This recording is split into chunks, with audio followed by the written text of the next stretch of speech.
You're listening to an Airwave Media Podcast.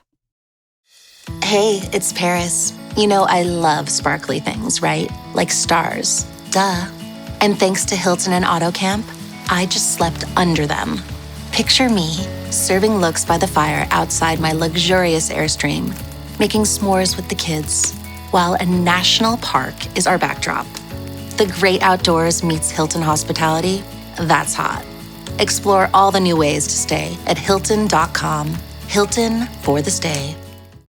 This episode is brought to you by Indeed. When your computer breaks, you don't wait for it to magically start working again. You fix the problem. So why wait to hire the people your company desperately needs? Use Indeed's sponsored jobs to hire top talent fast. And even better, you only pay for results.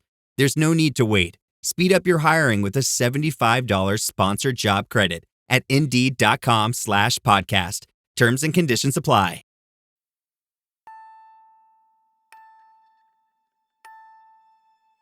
The push today by the religious right to remove so many books from schools and libraries has many parallels throughout history, stretching much further back in time than any curriculum controversy I've previously discussed. While Nazis are known for their burning of books, their actions, at least in this regard, are likely dwarfed by those of the Catholic Church, whose history of inspecting libraries, removing offending literature, and banning and burning books is unparalleled.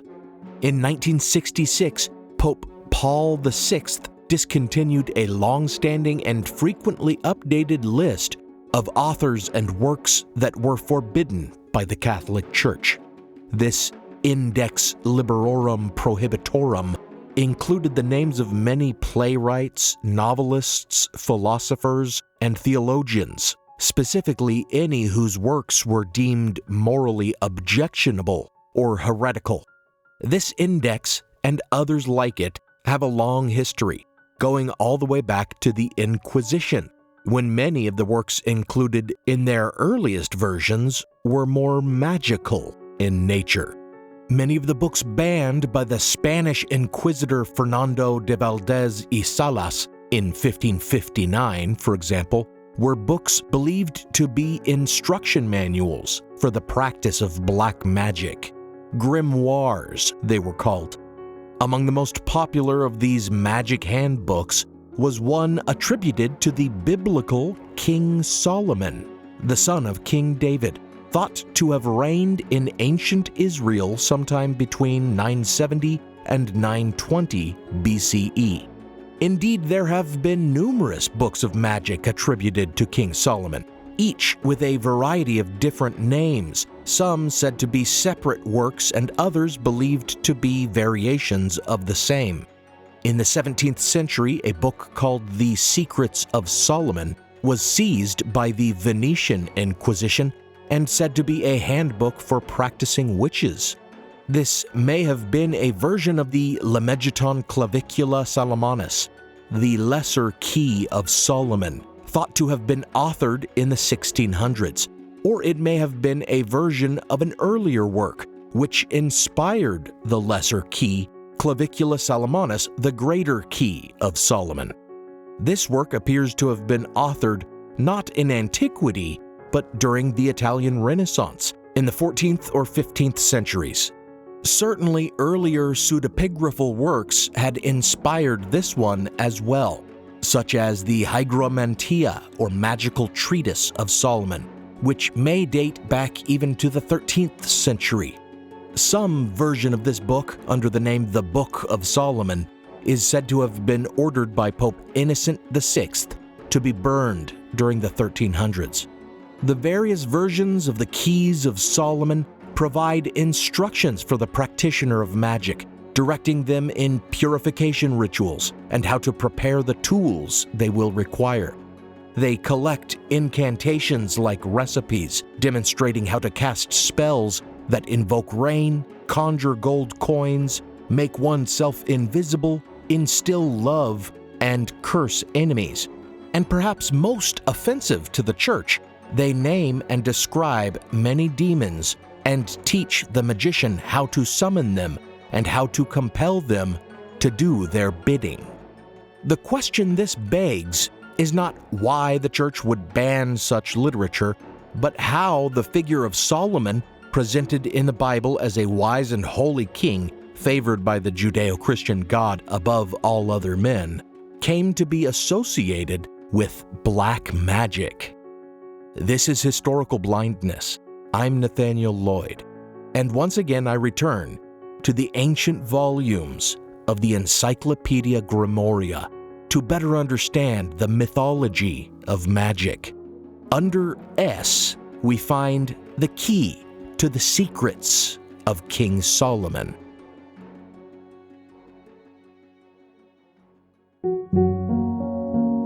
Before the episode, I want to thank my newest patrons, Eric Shafrick, LB, Sarah Meehan, and Bhavik Patel. I really appreciate all my patrons. If you pledge on Patreon, you can get ad-free and exclusive episodes. I always release one episode a month, at the very least, but I always try to release something exclusive between each episode. For example, after my episode on KGB AIDS disinformation, I released the full interview with expert Dr. Douglas Selvage, which was more than an hour long. And after my episode on the Ark of the Covenant, I released a minisode talking about the different ideas about what the Ark actually was. Patron feeds also get episodes early. And, as you should know by now, they get an ad-free feed not interrupted by advertisements or Patreon pitches like this. So visit patreon.com/historicalblindness and support the show. Or you can support the show by making a one-time donation at historicalblindness.com/donate, or at the PayPal link in the show notes, or on Venmo at Historical Blindness. Now, on with the episode.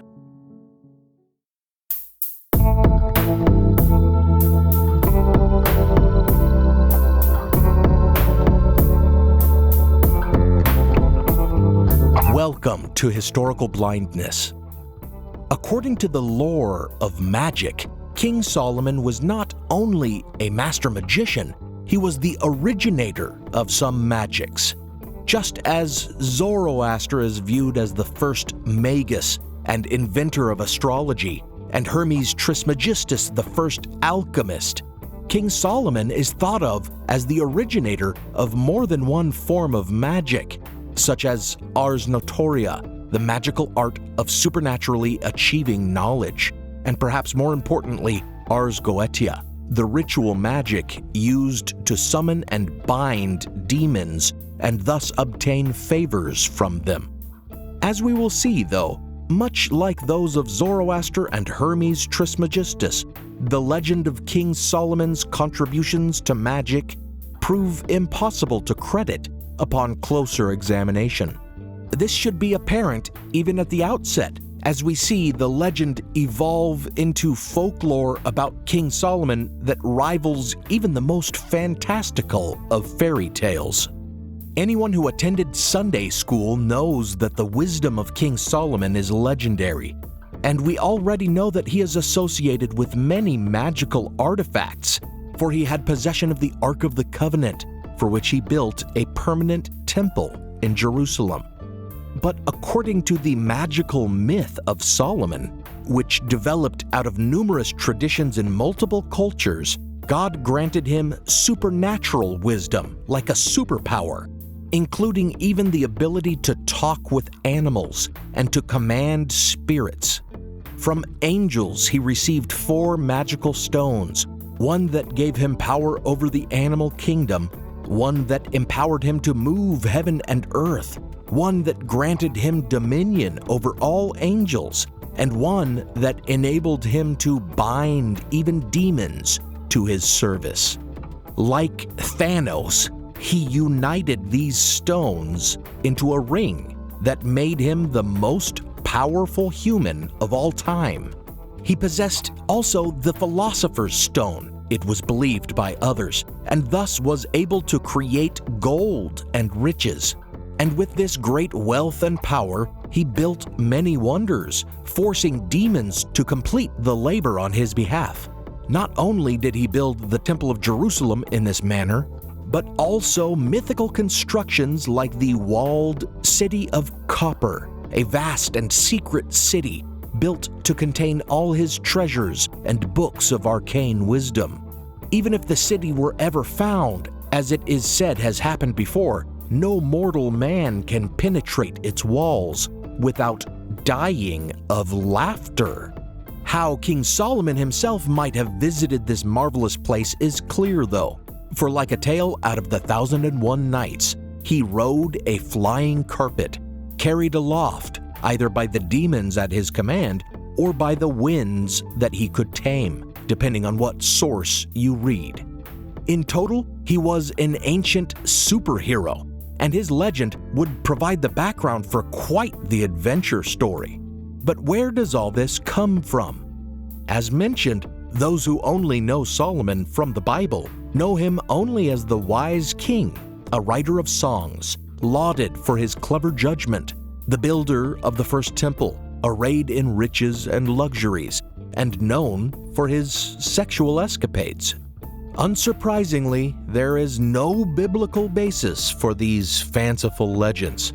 But perhaps more surprisingly, there is little scriptural support for any claims of Solomonic magic. To find the origin of this pseudo-history, we must revisit these scriptures, the earliest of sources recording the life of Solomon, and trace the evolution of his legend from there.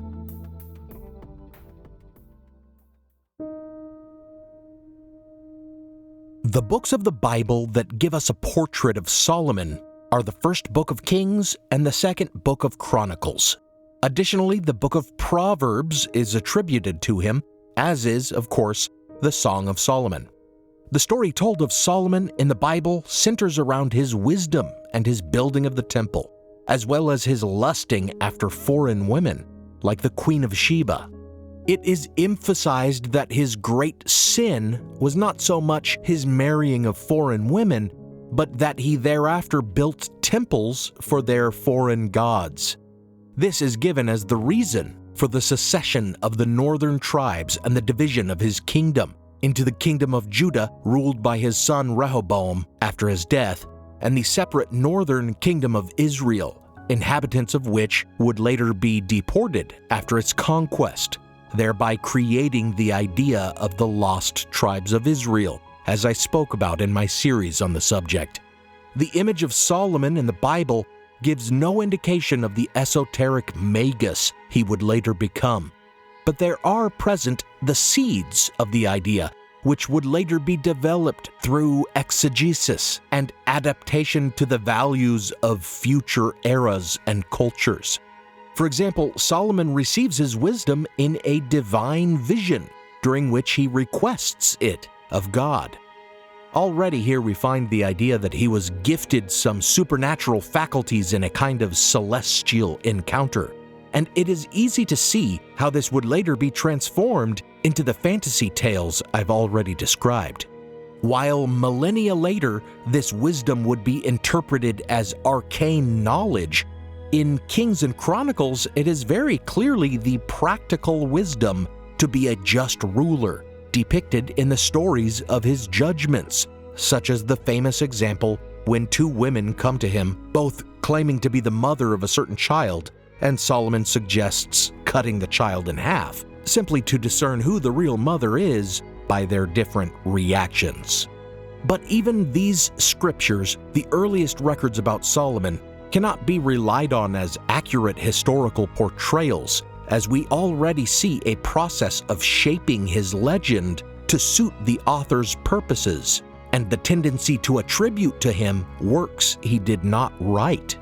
Scholars agree that the Book of Kings was not authored by the prophet Jeremiah, as tradition suggests, but rather was composed, compiled, and edited by the same authors as the books of Deuteronomy, Joshua, Judges, Samuel, and Jeremiah, during the Babylonian exile, hundreds of years after Solomon's reign.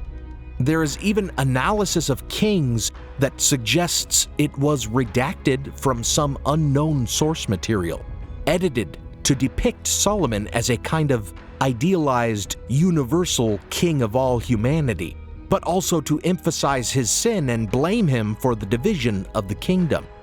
Likewise, the Book of Chronicles is believed to have been written by a single person even later, post-exile, during the Achaemenid Empire, after Cyrus the Great liberated the Hebrews and allowed them to return to Jerusalem and rebuild.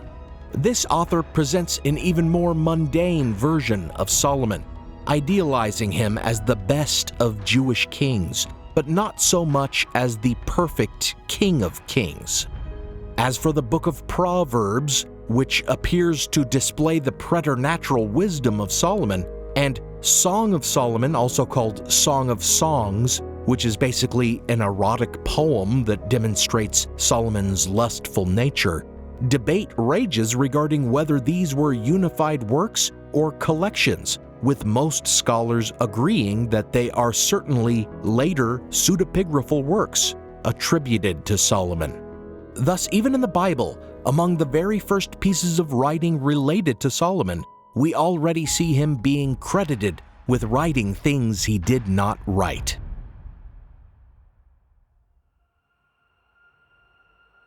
This rewriting of Solomon's life continued in the post-exilic Second Temple period, when much quote-unquote para-biblical literature was produced that adapted the history and lessons of the Bible for Hellenistic sensibilities, as the known world came under the influence of ancient Greece.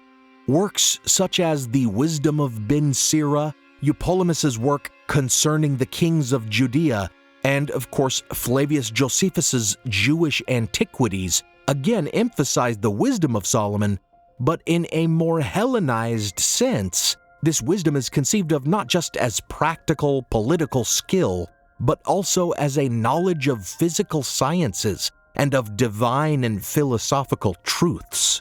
We must remember that the Hellenized world was the hotbed from which emerged all the lore about the beginnings of magic. I traced the claims about Zoroaster's invention of magic to the Hellenized Ptolemaic kingdom of Egypt, and I further traced the lore of alchemy to the syncretistic transformation of the Egyptian god Thoth into the Greek figure of Hermes Trismegistus during the Hellenistic period. Likewise, in Second Temple literature and Hellenistic culture, the figure of Solomon was transformed into a kind of hermetic sage. This reinterpretation of his character reflects the philosophical milieu of the late Hellenistic period, the 1st century BCE, and beyond. It can be seen in the aforementioned work of Josephus, as well as in the deuterocanonical Book of Wisdom, also called the Wisdom of Solomon. Again, deuterocanonical means this work is part of Catholic and Eastern Orthodox canon, but tends to be viewed as apocryphal by Protestants. In it, Solomon is not only wise, he is also a teacher of wisdom, a revealer of secrets. The secrets to which he is privy are those of the structure and elements of the earth and the heavens. We see here the root of later folktales, in that he bears knowledge regarding the nature of animals and how to tame them, as well as sorcery, in that he understands all there is to know about plants and what can be done with them. Thus, in the Wisdom of Solomon, and also in Jewish antiquities, he is depicted as a master of occult knowledge, and specifically 2 areas of knowledge: astronomy, which would further link him to the magical art of astrology, and demonic exorcism, which would contribute to the tales of his power to bend all spirits to his will. Now for a brief intermission.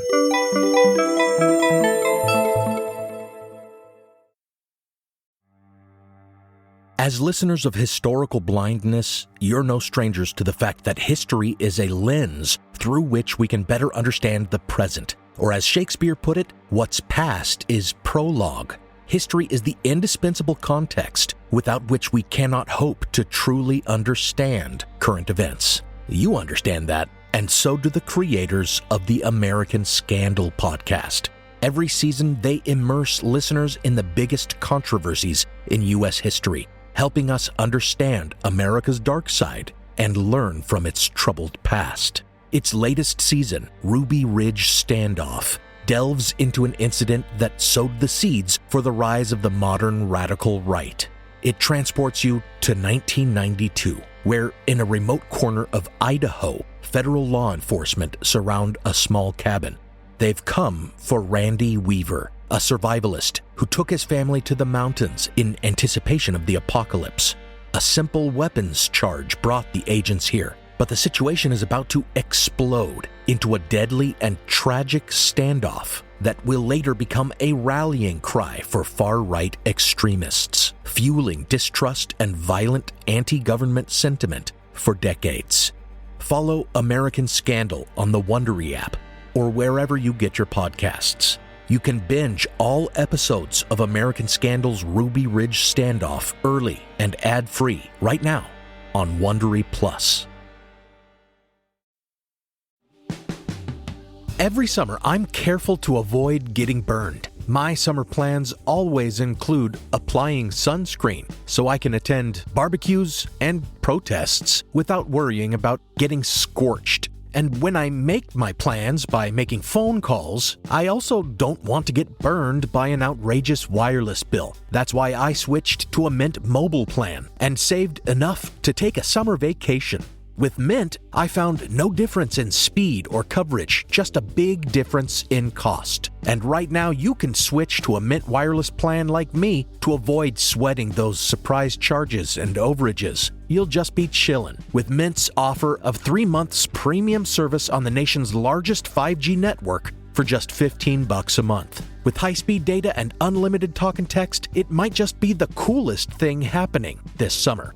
This year, skip breaking a sweat and breaking the bank. Get this new customer offer and your 3-month unlimited wireless plan for just $15 a month at mintmobile.com/blindness. That's mintmobile.com/blindness. Upfront payment of $45 required, equivalent to $15 a month. Limited time new customer offer for first 3 months only. Speeds may slow above 35 gigabytes on unlimited plan. Taxes and fees extra. See Mint Mobile for details. Are your business expenses playing hide and seek? With Uber for Business, the small spends that slip through the cracks, like rides and meals, go right where you need them. Because it integrates with leading expense platforms, you can say goodbye to surprise costs, missing dollars, or chasing receipts. Everything's track downable. Uber for Business.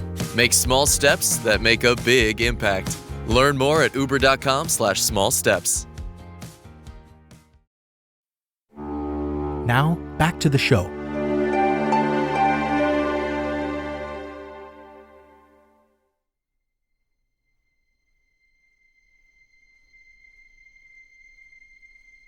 The 1st century BCE author of The Wisdom of Solomon and Flavius Josephus, writing about 100 years later in the Common Era, were presenting reinterpretations of Solomon that were entirely extra-biblical.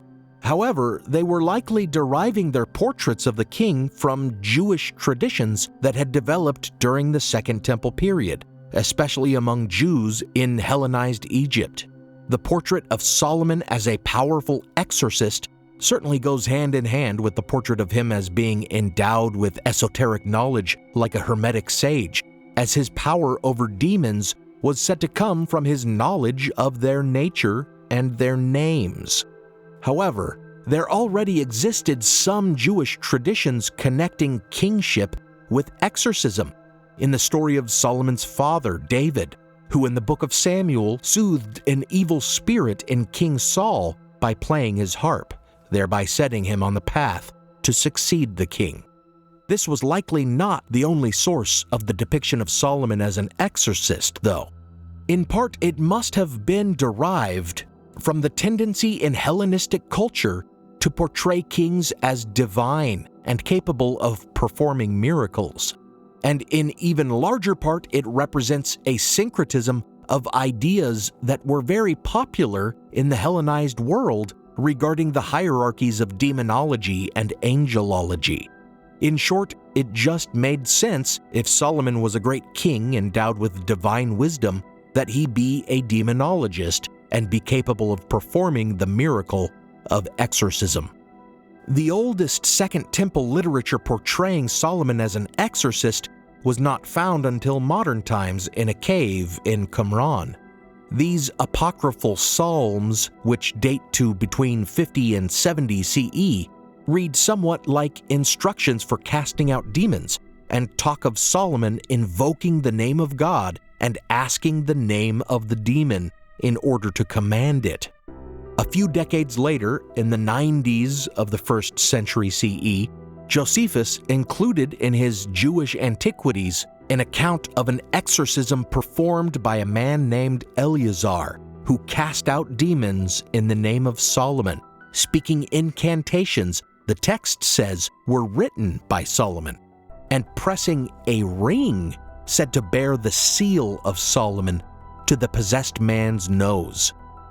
Clearly, by this point, the exorcism rituals attributed to Solomon had become a kind of folk healing remedy, and his name and seal an apotropaic protection against evil spirits.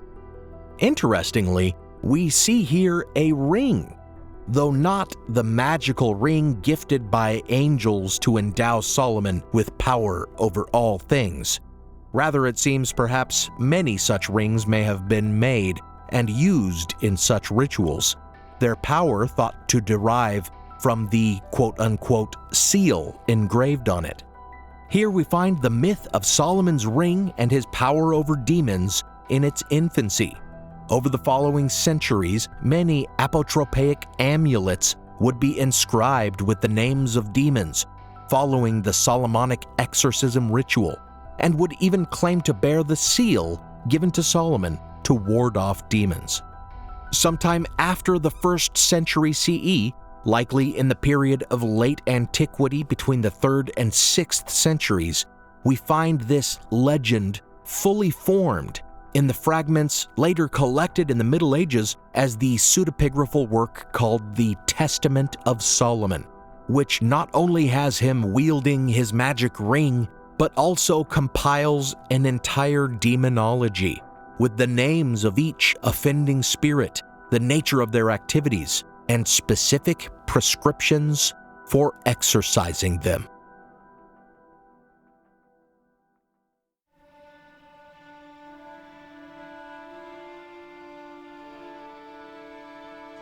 Present in the demonologies later attributed to Solomon are also some elements of astrology, identifying spirits with certain heavenly bodies.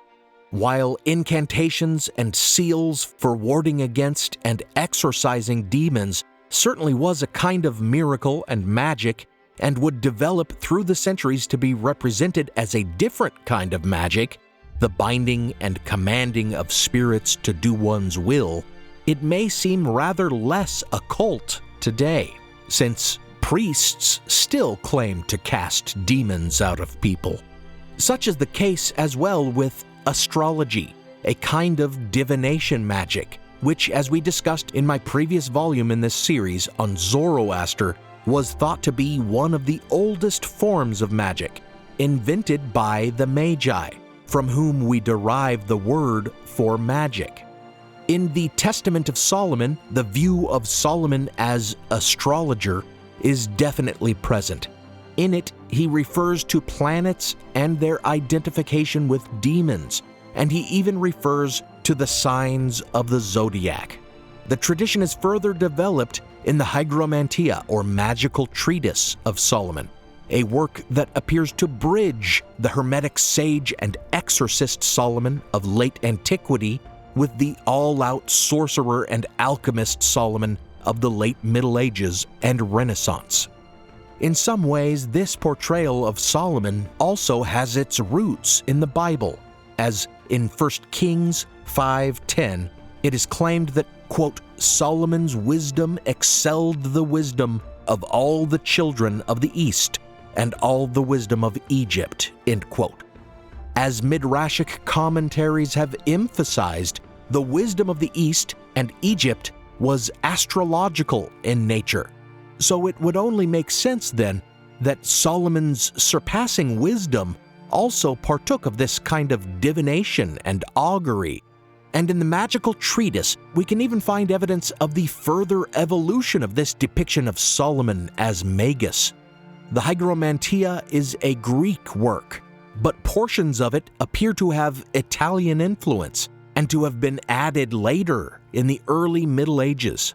In these sections, Solomon is not only a practitioner of astrology, but also of other forms of magic, such as hydromancy, the summoning of demons in a water basin to create a kind of crystal ball that would show him things he desired to see.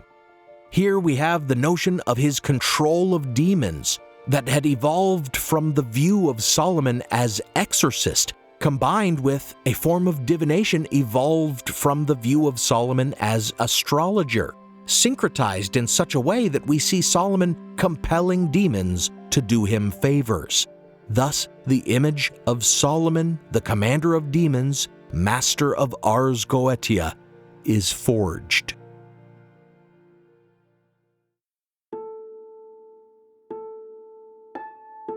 Since, by the Middle Ages, Solomon had already picked up these extra-biblical magical trappings, like a snowball gathering mass as it rolls downhill, growing from a wise king and builder to a magician endowed with a magical ring that allows him to bend spirits to his will, it is unsurprising that medieval alchemists and Renaissance magicians, many of them Christian, focused on Solomon as the originator of some of their esoteric beliefs, and even attributed new works on magic to him.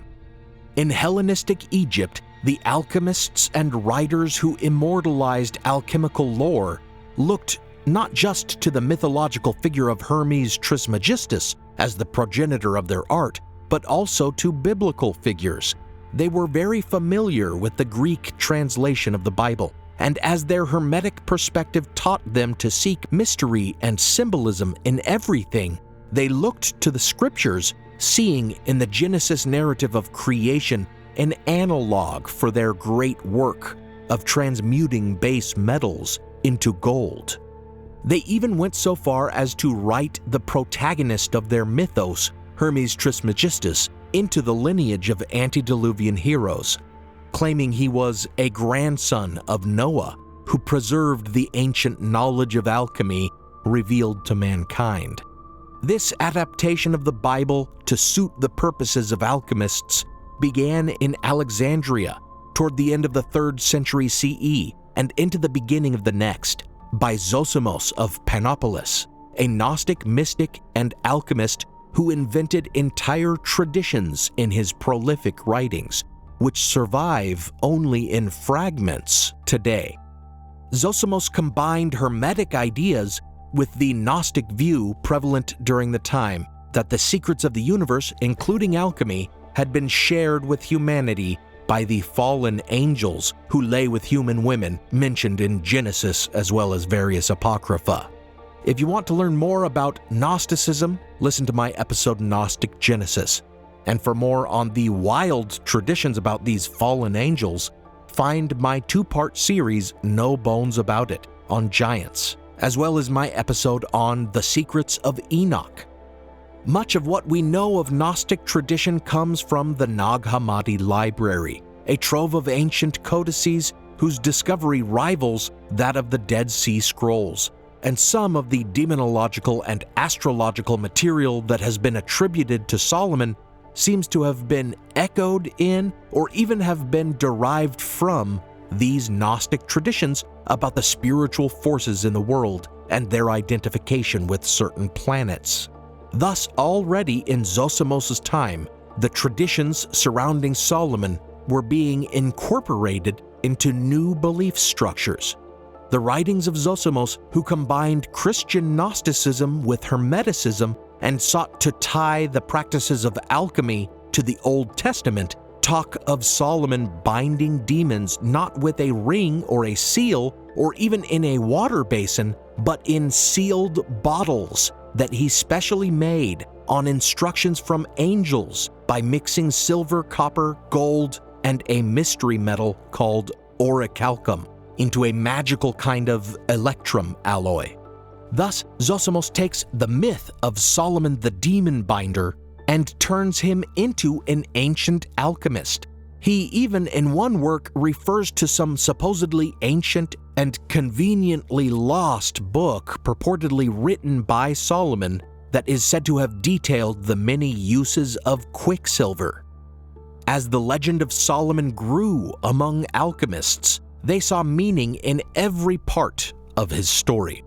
His songs, they said, must have been incantations, and he must, they reasoned, have had possession of the philosopher's stone, for only that could explain how rich in gold he was said to have been.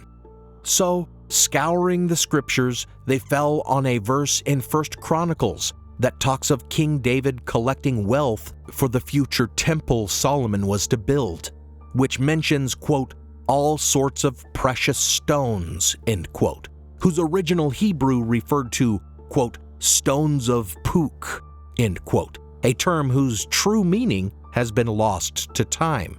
And they said that was the philosopher's stone. Alternatively, some looked at 1 Kings, which tells of the Queen of Sheba gifting him jewels or precious stones, and they invented an entire story about Solomon recognizing the philosopher's stone among the jewels. Regardless of what version of this story they believed, the idea stuck. Solomon was not just a wise king, not just a sage mystic, not just an exorcist, not only a diviner, he was among the most powerful of wizards, an ancient practitioner of alchemy. And if you wanted the grimoire you were writing to be taken seriously and be copied down through the centuries, you might just want to slap his name on it.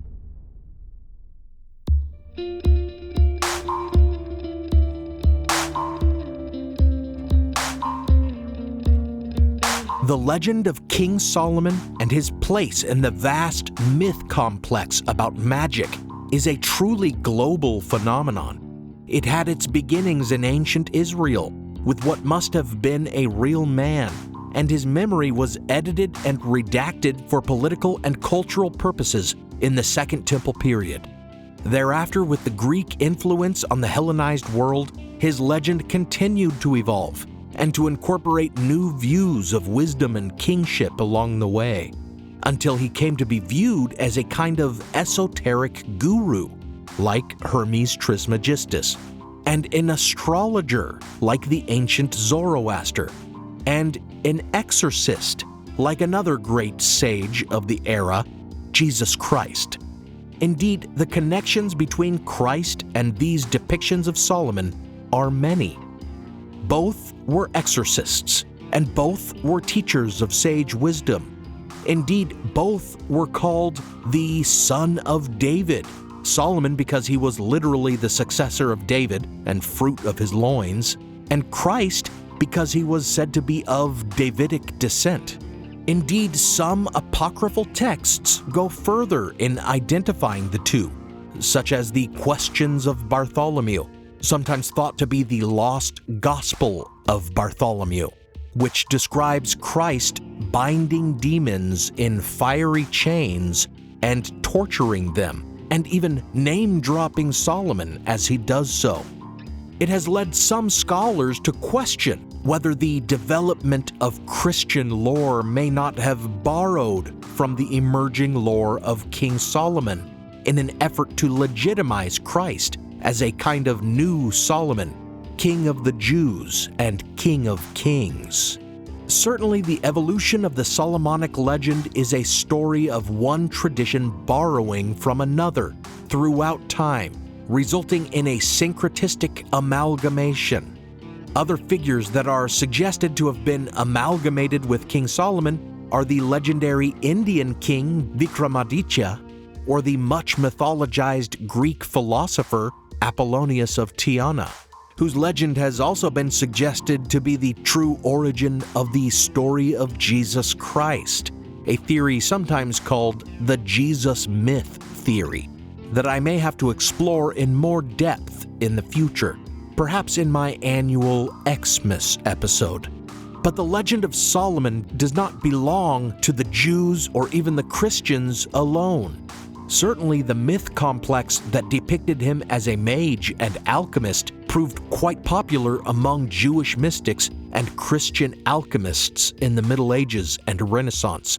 But from the hotbed of syncretism that was Hellenistic Egypt, his legend also spread to and was further developed in the Arab and Muslim world, where he was called Nabi Suleiman and was said to be master of their version of demons, the jinn. Indeed, the entire notion of Solomon keeping demons in a bottle and forcing them to do his bidding may explain much about the development of stories featuring wish-granting genies kept in bottles. But as with all mythology about magic, it is nearly impossible to discern if one legend gave birth to others or was itself born of them.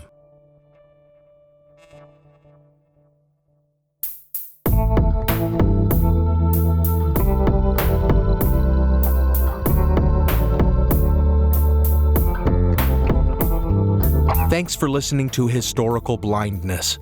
Once again, please support the podcast by taking the short listener questionnaire at surveymonkey.com/r/airwave or click on the link in the episode notes. Hopefully it's still available when this episode releases. And again, you can get 50% off of HelloFresh and free shipping by going to hellofresh.com/historical50 and using the code historical50. Those links are in the show notes. Check out the blog post for this episode, which should go up on historicalblindness.com sometime before the next episode for a transcript, related imagery, and links to further reading, like my principal source, Solomon the Esoteric King, From King to Magus, Development of a Tradition by Pablo Torrejano.